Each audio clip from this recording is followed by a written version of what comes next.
Courts resolve two kinds of conflicts, civil and criminal. Criminal case is a case that the court determines whether a person is accused of breaking the law, is guilty or not guilty of a misdemeanor or a felony. The procedure of a criminal case is as follows. A person accused of a crime may be arrested if the police have probable cause. Probable cause means that the police have a reasonable suspicion that a person has committed a crime. Probable cause can include fingerprints or videotaped recordings of someone committing a crime. Once the police have probable cause, the case proceeds to an arraignment where probable cause is reviewed. An attorney may be appointed for the defendant and a plea is entered. A plea would be when the defendant pleaded guilty or not guilty. At this point, the accused may be committed to jail or released on bail.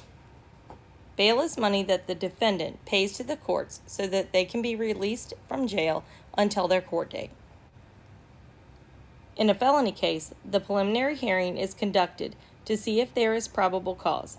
If there is probable cause, a grand jury will determine whether there is enough evidence to indict the person accused. Indictment means there is enough evidence that the person will stand trial.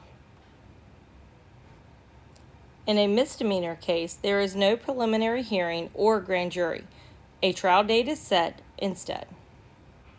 If there is enough evidence to indict the defendant, a court date is set and a trial is conducted. If the person is found guilty, a guilty verdict may be appealed. In this illustration, you see a police officer arresting someone because they had probable cause. The next frame of the illustration shows the defendant at his arraignment, where the judge determined he would need to be held in jail without bond.